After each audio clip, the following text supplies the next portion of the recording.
கலரி அந்த சர்க்குலர்ஸ் அந்த மினிஸ்டே இல்லாத விஷயங்கள் இருக்கு. கல்வி, நிர்வாகம், இலக்கியம், வரலாறு என பல துறைகளிலும் மறக்க முடியாத அனுராதபுரத்தின் ஆளுமை ஒரு முதுசம். அவர்தான் அன்பு ஜவஹர் ஷா.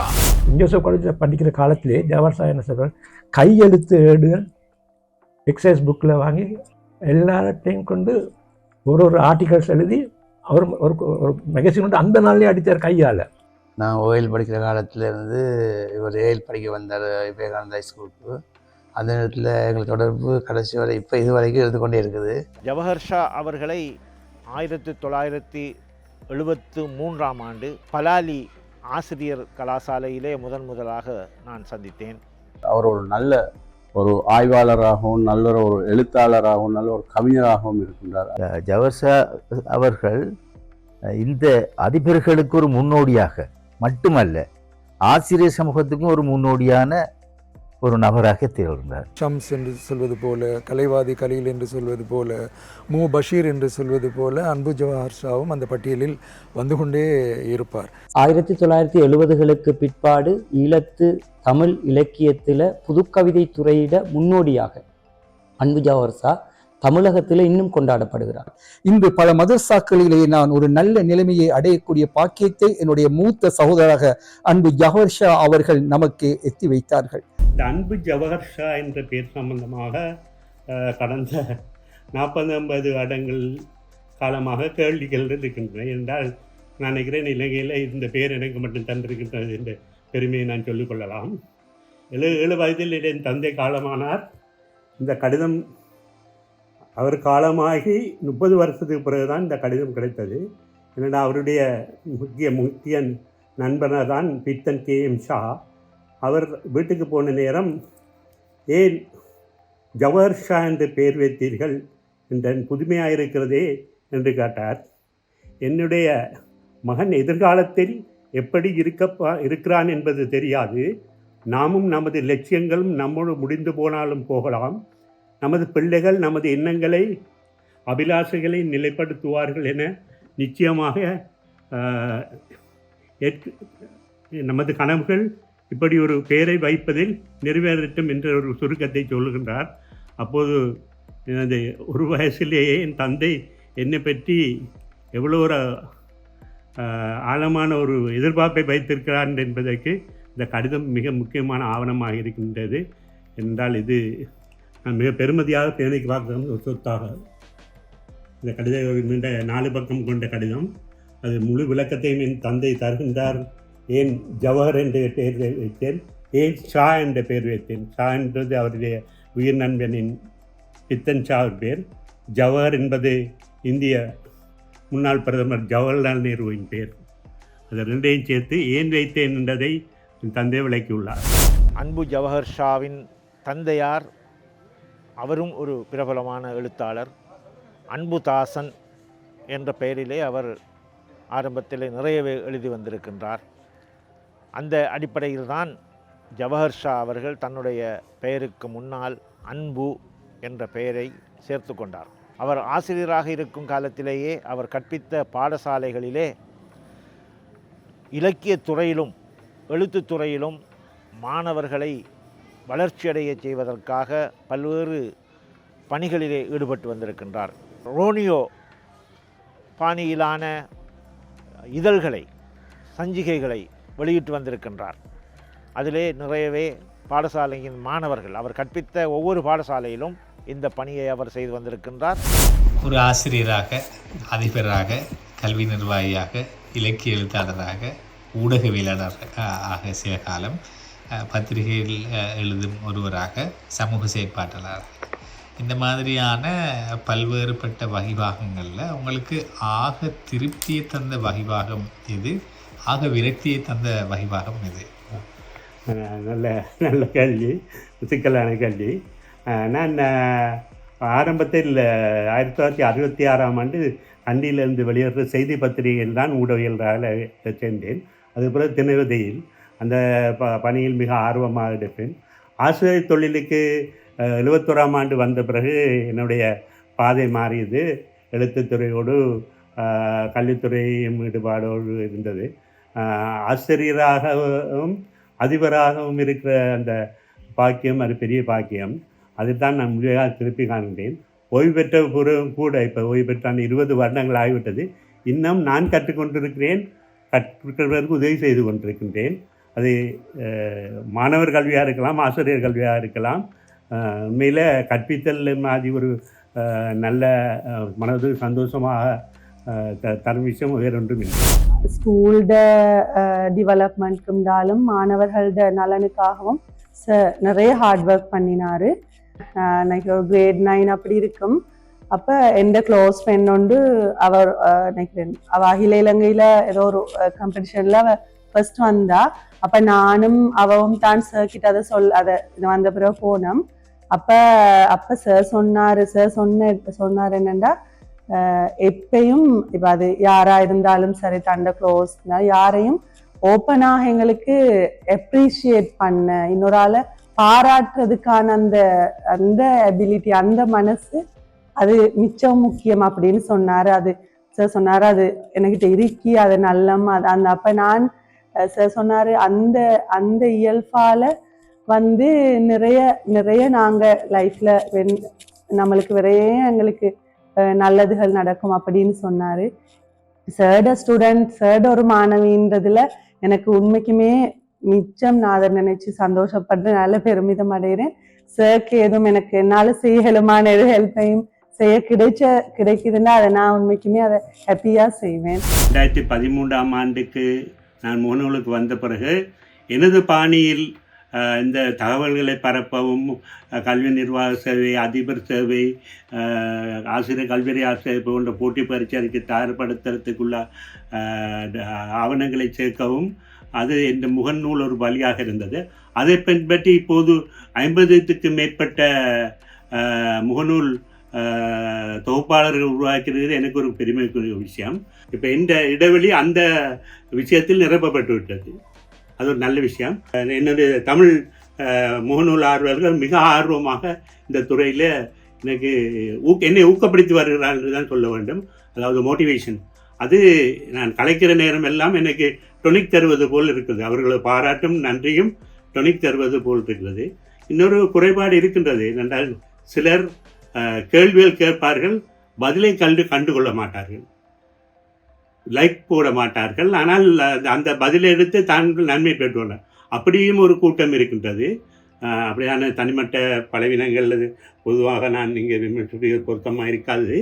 ஆனாலும் கூட நாங்கள் எல்லாரும் இந்த கல்வி சமூகம் என்ற பண்பாட்டு ரீதியாக நான் ஆரம்பத்தில் சொன்ன இந்த கல்வியில் நான் அடிக்கடி மனவருத்தப்படுற விஷயம், கல்வி அந்த பண்பாட்டு இதே வழக்க இல்லை. இப்போ கல்வி போட்டி பரீட்சை செட் ஸ்கோர் காரணமாக பிள்ளைகளிடையோ இளம் சமுதாயத்திடையோ பண்பாட்டு ரீதியான வளர்ச்சி அருகி போயிருக்கிறது. அந்த விஷயம் எல்லா இடத்துலையும் பிரதிபலிக்கிறது. நன்றி சொல்வதையும் பிரதிபலிக்கிறது, அவங்க பெரியவர்களை மதிக்கிறதிலும் இருக்கிறது. அந்த குறைபாடை நாங்கள் ஏற்றுக்கொள்ளத்தான் வேணும். அன்பு ஜவஹர்ஷா சாருங்கிற இந்த ஒரு தனி மனிதன் இந்த சமூகத்தில் ஏற்படுத்தி இருக்குகின்ற அவர் சம்பந்தமான ஒரு பெர்செப்ஷன், அது இலக்கியவாதியாக இருந்தாலும் சரி, ஏனைய துறை ரீதியான ஒருவராக இருந்தாலும் சரி, முஸ்லிம் சமூகத்தில் வேறு யாராலும் உருவாக்க முடியாது. அவரால் மட்டும்தான் முடியும் என்பதற்கு சான்று என்னன்னு சொன்னால், அவர் இந்த சமூகம், அதாவது எங்கட சமூகத்திலையும் பார்க்க ஏனைய சமூகம், அதாவது சிங்கள சமூகமாக இருந்தாலும் சரி, சகோதர தமிழ் சமூகமாக இருந்தாலும் சரி, அவர்கள் ஒரு தேவையான ஒரு மனிதராக கருதுகிறார்கள்.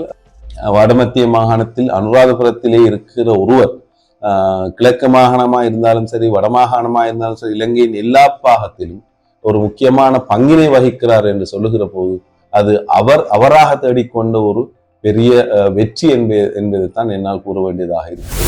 தாவர விடயங்கள், சுற்றறிக்கைகள், அந்த விஷயங்களே நான் எதிர்பார்க்கிற அளவுக்கு அந்த கேள்வியல்கள் பயன் அடைகிற மாதிரி தெரியல. நான் இப்போ 100 விஷயங்கள் செய்தால் ஒரு 25 விடயங்கள் தான் அவர்களை சென்றடைக்கிற மாதிரி உணர்வு கொண்டே இருக்கின்றேன். ஆனால் நான் அதை கைவிடவில்லை. அதை 100 விஷயத்தை 150 செய்து, ஏனென்றால் அந்த ஒன் அண்ட் ஒன்லி நான் பெருமையாக சொல்லிக்கொள்ளலாம். ஒன் அண்ட் ஒன்லி என்ற வகையில் நான் இருப்பதனால் அது எனக்கு விருப்பம் இல்லாவிட்டாலும் சிரமமாக இருந்தாலும் நீங்கள் கேட்பது போல நான் அதில் தோல்வி அடைந்தாலும் கூட அதில் தான் கூட இப்போது ஈடுபாடாக இருக்கிறேன். மன்னாரில் கற்பித்த காலம், அனுராதபுரம் சாஹிராவில் கற்பித்த அதிபராக இருந்த காலம், இந்த 2 காலத்திலே மனதிலே மிக இனிமையாக பதிந்த காலம் எது, ஏன்? இந்த 1971ஆம் ஆண்டு நான் சாய்ராவுக்கு வந்த நேரம் மிக ஒரு கஷ்ட சூழ்நிலை. ஒரு கட்டத்தை பொறுத்தான் நான் ஒரு உதவி ஆசிரியராக சேர்ந்தேன். ஆனால் அந்த நேரத்தில் அந்த அந்த அந்த பணிக்குழுவோடு சேர்ந்து நான் அந்த மட்டத்தில் இருக்கவில்லை. அதுவரை பின்னால் சகல விஷயங்களை அமைத்து அவர்கள் வலது கை போல் இருந்து இயங்கினேன். அதே மாதிரி 1977ஆம் ஆண்டு மன்னார் தாராபுரம் பாடசாலையில் கல்வி கற்ற நேரத்தில் கூட அங்கு பொதுவாக சொல்லுவார்கள், ஜவஹர் சார் தான் இங்கே எல்லாம் செய்கிறார் என்ற ஒரு இது, அந்த முன்னூக்கமும் ஆர்வமும் அந்த பாடத்தோட ஈடுபாடும் இருந்தது. அதன் பிறகு சாய்ரா வந்த பிறகு பொதுவாக நீங்கள் அந்த வரலாறை அறிவீர்கள். எந்த விஷயம் இருந்தாலும் முழுமையான ஈடுபாடுகள் செய்ய வேண்டும் என்ற ஆர்வம் இருக்கின்றது. முழுமையான திருப்தியை தந்தது அனுராதபுரமா மன்னாரா? நான் அந்த விஷயம் சொல்லும் என்ற பிறந்தகம் என்றாலும் சொல்லும். நான் 13 வருஷம் மன்னாரில் இருந்த காலத்தில் நிறைய கற்றுக்கொள்ளேன் என்று சொல்ல வேண்டும். இளம் இலக்கிய நண்பர்களோடு, குறிப்பாக அனுராதபுரம் மாவட்டத்தில் உள்ள இலக்கிய நண்பர்களோடான உறவு தொடர்பு, அவர்களுக்கு வழிகாட்டிய அனுபவம், அந்த அந்த கௌரவம் இன்னும் இருந்து கொடுத்தது. கிட்டத்தட்ட கடந்த 60 வருஷம் 60 வருஷத்தில் இலக்கிய ஈடுபாட்டில் இயக்கமாக இயங்கின 50 வருஷம்னு சொல்லலாம். 1971ஆம் ஆண்டு அனுராதபுரம் கலைச்சங்கம் ஆரம்பித்தது முதல் ஏதோ ஒரு அமைப்போடு என்ற தொடர்பாக இருக்கிறது. அவர்கள் வயது, அவர்களுடைய விடயங்கள் எனக்கு முக்கியமில்லை. நான் எல்லாரோடையும் சம வயதினராக பயணித்திருக்கின்றேன். அது நான் இந்த பதவி அல்லாது எங்கேயும் நான் பதவிக்கு முந்திக்கொள்ள விரும்புவதில்லை. ஆக நான் கேட்டெடுப்பது, நீங்கள் தலைவர்களை பதவியை தராங்கள், பாதுகாவலரை போட்டு வைத்துக் கொள்ளுங்கள் என்ற ஒன்று மட்டும் சொல்லிக் கொள்கிறேன். வழிகாட்டி மட்டுமே வழிகாட்டல் ஒன்று இருக்குமே தவிர அவர்களுடைய சுதந்திரத்திலேயோ அவருடைய இதுலேயோ நான் தலையிடுவது மிக குறைவு. விடிவெள்ளி பத்திரிகையில் இலங்கை முஸ்லிம்களின் மறக்கப்பட்ட வரலாறு என்று தொடர்ச்சியாக ஒரு 6 வருடங்கள் எழுதி வந்தேன். அதை அவர் அதிகமானவற்றை அவர் படித்திருந்தார். அவற்றை பற்றி என்னோடு அவர் பகிர்ந்து கொண்டு அதை தொடர வேண்டும் என்று அந்த உற்சாகங்களை எனக்கு வழங்கியிருந்தார். அந்த வகையில் அவருடைய வாசிப்பும் அவருடைய தொடர்பும் இலக்கியம் மாத்திரம் கொண்டிருக்காமல் அதற்கு வெளியில் உள்ள வரலாற்று முயற்சிகள், வேறு எழுத்து ஆக்கங்கள், கட்டுரை ஆக்கங்கள் எல்லாவற்றையுமே தூண்டுவதாகவும் அதற்கு ஆதரவளிப்பதாகவும் இருந்த வகையில் அன்பு ஜவாஹர் ஷா இந்த பிராந்திய எழுத்து பணிகளிலும் இலக்கிய துறையை வளர்ப்பதிலும் ஆய்வுகளை மேற்கொள்வதிலும் அவர் ஒரு தூண்டுகோலாகவும் அவரே ஒரு ஆதர்சமாகவும் இருந்திருக்கிறார். அதுதான் இதில் உள்ள முக்கியமான விஷயம். இலக்கிய ரீதியான அவரோட முன்னெடுப்புகள், நான் சொன்ன மாதிரி 1970களுக்கு பின் வானம்பாடிகள், இந்தியாவில் கிளர்ந்தெழுந்த அந்த வானம்பாடிகளோட தாக்கம் இலங்கையில் இருந்துச்சு. அதோட முன்னோடிகளோட அந்த வானம்பாடி குழுவில் அன்பு ஜவஹர்சாவும் இருந்திருக்கிறார். பெரும்பான்மை சமூகத்தில் அன்பு ஜவஹர்சா என்கின்ற இந்த தனி மனிதனுக்கு மிகப்பெரிய ஒரு அங்கீகாரமும் ஒரு இடமும் இருக்குது. அதுக்கு நல்ல உதாரணம், இதுவரைக்கும் இலங்கை அதிபர் சங்க தலைவராக ஒரு சிறுபான்மையினர், முஸ்லிம் அல்லது தமிழ் பேசுகின்ற ஒருத்தர் இருந்தது. இதற்கு முதையும் யாரும் இருக்கல. அன்பு ஜவஹர்சா இருந்திருக்காரு. அவருக்கு பிறகு இதுவரைக்கும் யாரும் இல்லை. இலங்கையில் வெளிவந்த சஞ்சிகள் பல என்னை அட்டைப்படத்தில் போட்டு கௌரவடித்திருக்கின்றன. முதலில் உள்ளூர் சஞ்சிகைகளில் அனுராகம், படிகள் போன்ற சஞ்சிகைகள் வந்தன. அடுத்த ரீதியில் இலங்கை வரலாற்றில் மிக முக்கியமான வரலாற்று பதிவை கொண்ட சஞ்சிகையான மல்லிகை 2005ஆம் ஆண்டு டிசம்பர் மாதம் அட்டையில் கௌரவித்திருந்தது. ஜீவநதி எனக்காக தனியொரு மலர் வெளியிட்டிருந்தது. அதில் கிட்டத்தட்ட திக்வலை கமால், சுலைஹா, ஜவாத் மாரிக்கார், வசீம் அக்ரம், நாச்சிதோ பர்வீன், வதிர் ரவீந்திரன், பூனா பஷீர், சேனா மனோகரன், அல் அசுமத், பாத்திமா நிஸ்ரைன் போன்ற பலர் என்னை பற்றி ஒரு முழுமையான அவுட்லைன் நல்ல முடிமான வரலாற்று குறிப்பை தந்திருந்தார்கள். அன்றாபுரம் சாய்ராம் மகாவித்தியாலயத்தில் நான் கடமையாற்றியது மாணவர் சஞ்சிகை கொண்டு ஆரம்பித்தேன் திரையொளி என்று. அந்த சஞ்சிகையும் கூட நான் ஓய்வு பெற்ற பிறகு 2005ஆம் ஆண்டு ஒரு பெரிய ஒரு மலர் வெளியிட்டு அட்டையில் என்னை கௌரவித்து இருந்தது.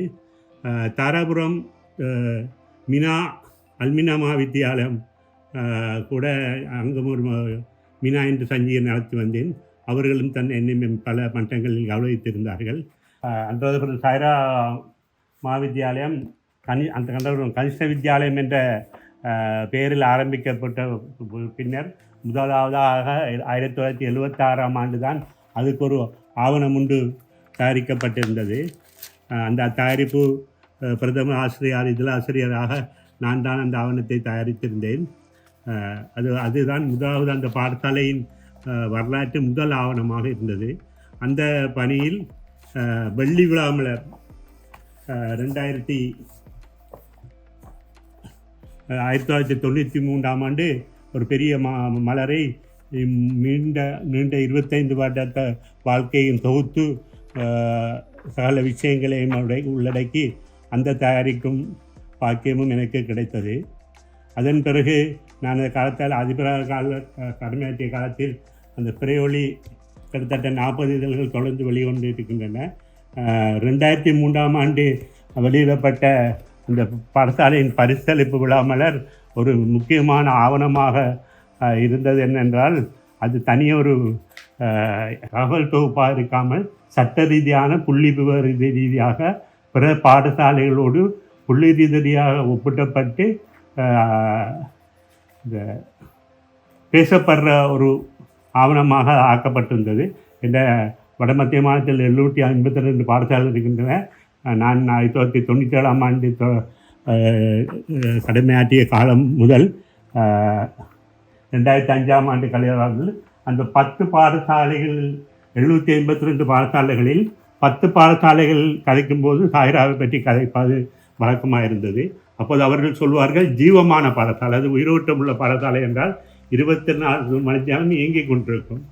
அந்த வகையில் அந்த பாடசாலை இப்போ பல வகையில் முன்னேறமாக இருந்தது. உதாரணமாக அன்றாபுரத்தில் சுமார் 5000-6000 பிள்ளைகள் படிக்கிற பாடசாலைக்கு கூட சில விஷயங்களை கற்றுக்கொள்வதாக, உதாரணமாக புதிய கல்வித் திட்டம், 5 திட்டம் போன்ற விஷயங்களை கற்றுக்கொள்வதற்காக சாய்ராம் மகாவித்தியாலயத்தை வந்தார்கள்.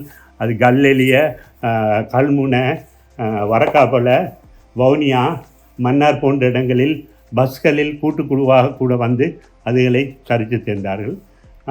அதுக்கு எல்லாத்துக்கும் ஒட்டுமொத்தமாக 50 ஆண்டு நிறைவேற்றி தயாரிக்கப்பட்ட பொன்விழா மலர், அதை அவ்வளவு விஷயங்களையும் அது நான் என் பெயரை போட்டுக்கொள்ளவில்லை, ஒரு ஆசிரியர் குழு மூலமாக தயாரிக்கப்பட்டது. அதுவும் ஒரு முழுமையான ஆவணமாக தயாரிக்கிற பாக்கியம் எனக்கு கிடைத்தது. ஆகவே இந்த ஆவணப்படுத்தல் விஷயங்களில் நான் அன்றாபுரம் சாய்ரா பொறுத்தவரையில் என்னால் அந்த முழுமையாக என்னால் முடிந்த பணிகளை செய்திருக்கிறேன். எஜுகேஷன் ஆஃபீஸ்க்குள்ளே இது அவங்க வந்து ஒரு முறை இன்ஸ்பெக்ஷனுக்கு வந்தாங்க. பிடிச்சி கோட்டாபையோட இல்லையா ஜார்ஸா கோட்டாபின்னு சொல்ல செயலாளரோட வந்து பாட்ட உடனே அவங்களுடைய ஸ்கூல்ஸில் நாங்கள் கதைக்கிற சரியில்லை, காணாத புதுமைகளை கண்டார் சாய்ராவில். அதை உருவாக்கியவர் ஜவார்சா தான், சாய்ராவை உருவாக்குறது ஜவார்சா தான். அவர் வந்து இப்போ வித்தியாசம் இருந்ததுனால எனக்கு தெரிய கோட்டாபே வந்து எங்கள் கல்வி கந்தூரில் ஒரு மீட்டிங்கில் சொன்னார் சாய்ரா பற்றி, உதாரணமும் ஜவர்சாவை பற்றி அவர் நல்ல வந்து கூறினார். எல்லாரும் இந்த ஒரு வசதி குறைந்த பாடசாலையை இப்படி இருந்தேன் நல்ல நிலைமையில் கொண்டு வந்தார். அதே போல் முன்மாதிரியாக எங்களோட அதிபர்கள், மற்ற அதிபர்கள் எதுவும் தேவைன்னு சொன்னால் நாடுவது ஜவர்சாவை தான். ஒரு கவர்மெண்ட் கெசட்டுன்னு சொல்லலாம் ஜவர்சா. ஜவர்சா அவர்கள் இந்த அதிபர்களுக்கு ஒரு முன்னோடியாக மட்டுமல்ல, ஆசிரியர் சமூகத்துக்கும் ஒரு முன்னோடியான ஒரு நபராக திகழ்ந்தார். எந்த வகையில் என்றால், ஆசிரியர்களுடைய பல பிரச்சனைகளை இனங்கண்டு அவருக்கு வருகின்ற வேண்டுகோளை எல்லாம் இனங்கண்டு அவர்கள் உதவி செய்வதில் மிக சிறந்த பங்காற்றி இருக்கின்றார். இப்போ உங்களை ஒரு மாணவர்கள்ன்ற பார்வையில் நீங்கள் ஒரு கண்டிப்பான ஆசிரியரா, ஒரு அன்பான ஆசிரியரா, அல்லது கண்டிப்பு அன்பு கலந்த ஆசிரியரா? மாணவர்கள் உங்களை எப்படி பார்ப்பாங்கன்னு நீங்கள் நினைக்கிறீங்க? பிள்ளைகள் பயம் ஸ்டிக்னு சொல்லுவாங்க. ஆசிரியர்கள் ஆசிரியர்கள் ரெண்டு பக்கம் இருக்கு. ஏன்னா அவங்களோட பர்சனல் விஷயங்கள்னா கூட ஸ்பெஷல் விஷயம்தாவே. உதாரணம் இப்போ ஆஃபீஸ்க்கு அவங்க போகிறதே இல்லை. சம்பளம்லாம் வரும், இன்க்ரிமெண்ட் வரும், அரியர்ஸ் வரும், பர்சனல் ஃபைல் ஓகே ஆகும். அதோட கிவ் அண்ட் டேக் பாலிசி என்னென்னா, அதனால நான் சொல்கிற படுத்தாள விஷயங்களாகவும் செய்வேன். மிகவும் நல்ல மனுஷன், நல்லா புழங்குவார். ஆனால் சில விஷயங்களில் கடுமையாகவும் இருப்பார். அந்த கடுமை தொடர்ந்து இருக்காது. மிகவும் சிறந்த நிர்வாகம், அதாவது எவருடைய பேச்சுக்கும் அடிப்பணியாமலுக்கு, எந்த குற்றங்களும் செய்யாமலுக்கு, தான் தன்னோட உறுதி மனப்பான்மையில் உறுதியாக அந்த தொழிலை அழகாக செய்த ஒரு மனுஷன்ன்றதை நான் ஆணித்தரமாக அடித்து சொல்லுவேன். எனக்கு பல வகையில் நான் கஷ்டப்பட்ட நேரங்களில் உதவி செஞ்சுருக்கிறேன் அந்த மனுஷன். நம்மளோட ஒய்ஃபுக்கு பெரிய ஒரு ஆப்ரேஷன் ஒன்று நடந்தது, ஹார்ட் ஆப்ரேஷன். அந்த டைமில் நான் வெளிநாட்டில் இருந்தேன். அப்போ அவர் வீட்டுக்கு வந்து அதெல்லாம் தேடி பார்த்து அப்படியே ஒரு குடும்பத்துக்கு மிகவும் உதவி செய்கிற ஒரு நல்ல குணம் படைத்த ஒரு மனுஷன். நான் வியாபாரம் புரிந்து கொண்டிருக்கக்கூடிய நேரத்தில் கடுமையான ஒரு சோதனைக்கு உள்வாழ்த்தி விட்டேன். பல பேர்களிடத்திலே கடன் வாங்கி அந்த கடனை கொடுக்க முடியாத ஒரு சூழலில் வாழும் பொழுது தனக்கு சொந்தமாக இருந்த ஒரு காணி துண்டை உடனே விற்று வந்து அந்த கடனை அடைத்தது என்னுடைய வாழ்க்கையில் மறக்க முடியாத ஒரு கட்டம். அது மட்டுமல்ல, மன்னார் என்று சொல்லக்கூடிய அந்த பகுதியிலே என்னுடைய அன்பு சகோதரர் வாழ்ந்திருந்தாலும் அங்கே அவர்களுக்காக வேண்டி வாங்கி வைத்திருந்த ஒரு காணியை கூட பல தடவைகள் எனக்கு உதவி செய்ததில் அதுவும் ஒன்றாக இருக்கின்றது. எனவே மறக்க முடியாத ஒரு சம்பவம் என்று சொல்ல முடியும். இருந்தாலும் இந்தியாவில் இருந்து நான் ஓதி முடித்து வரக்கூடிய நேரத்தில் என்னுடைய எந்தவித குறைகளையும் வைக்காமல் அழகான முறையில் பரிபக்குவமாக என்னை வழி நடாத்தக்கூடிய ஒரு வாழ்க்கையை அவர் எனக்கு வழிகாட்டியாக இருந்தார் என்பதை மறக்க முடியாது. அன்பு ஜவஹர் சார் அவர்களை எனக்கு நான் படிக்கிற காலத்துலேருந்தே மிச்ச தொடர்பு இருக்குது. நான் ஓயில் படிக்கிற காலத்துலேருந்து இவர் ஏஎல் படிக்க வந்தார் விவேகானந்தா ஸ்கூலுக்கு. அந்த நேரத்தில் எங்களுக்கு தொடர்பு கடைசி வரை இப்போ இது வரைக்கும் இருந்து கொண்டே இருக்குது. சொல்லுகின்ற இடத்தில் சொல்லுகின்ற நேரத்தில் வந்து நிற்கின்ற அவருடைய நேர முகாமைத்துவம் கண்டு நான் வியந்திருக்கிறேன். அவருடைய தேர்ந்த வாசிப்பு, சுற்றறிக்கை என்றாலும் பிழையற்ற அவருடைய வழிமுறை, பிழையற்ற வழிகாட்டல், அவைகள் எல்லாமே எனக்குள் ஒரு பெரிய இலக்கியமாகவே பதிந்து கிடக்கின்றது என்று நான் சொல்வேன். அன்பு ஜவார்சா என்ற பெயரை அனுராதபுரம் வரலாற்றுடன் பிரித்து பார்க்க முடியாது. எங்கெல்லாம் அனுராதபுர வரலாறு பற்றி பேசப்படுகிறதோ அங்கெல்லாம் அனுராதபுரம் ஜவாஹர்சா சார் பற்றி பேசப்பட்டு கொண்டே இருக்கும். அவரது வயதுடன் ஒப்பிட்டு பார்க்கும் பொழுது அவரது ஆரம்ப கால இலக்கியத்துடன் இருந்த சமூகத்துடன் அந்த இலக்கியத்தை படைக்கும் அதே வேளை தற்பொழுது அவர் ஓய்வு பெற்றாலும் இன்றைய இருக்கிற சமூகத்துக்கு, இன்றைய இருக்கிற சமூக ட்ரெண்டிங்க்கு ஏற்ற மாதிரி அந்த இலக்கிய படைப்புகள் அவர் அது மேற்கொள்வது அது இரண்டாவது பரிமாணமாக நான் அவரை பற்றி கூறக்கூடிய ஒரு விடயம். நாங்கள் உயர் சரம் படித்து கொண்டிருக்கின்ற நேரத்திலே எம்மையும் இணைத்து கொண்டு பிறை ஒளி என்ற சஞ்சிகையை வெளியிட்டார். அதற்கு முன்னரே அவர் அந்த சஞ்சிகையை 1971 ஆண்டிலே முதல் நியமனம் பெற்று பாடசாலைக்கு, அந்த ஜாகிரா பாடசாலைக்கு வந்த நேரத்திலே அந்த பிறை ஒளி சஞ்சிகையை அவர் அறிமுகம் செய்திருந்தார். அதுக்கு பிறகு அவர் திரும்ப மன்னார் போயிட்டு திரும்ப பாடசாலைகளுக்கு, அந்த ஜாகிரா பாடசாலைக்கு வந்ததுக்கு பிறகு அந்த பிறையொளி வெளியிடப்பட்டது. 2023 10ஆம் மாதம் 10ஆம் தேதி ஒரு சஞ்சிகை ஒன்று வெளியிடப்பட்டிருந்தது, ஜீவநதி என்று. நான் அந்த சஞ்சிகை எனக்கு பார்க்க கிடைத்தது. அதில் அவரை பற்றி போற்றப்பட்டு புகழப்பட்டிருந்த விடயங்களை பற்றி பார்க்கும்போது உண்மையிலேயே வியப்பாக இருக்கின்றது. என்னவென்றால் அவர் ஒரு நல்ல ஒரு ஆய்வாளராகவும், நல்ல ஒரு எழுத்தாளராகவும், நல்ல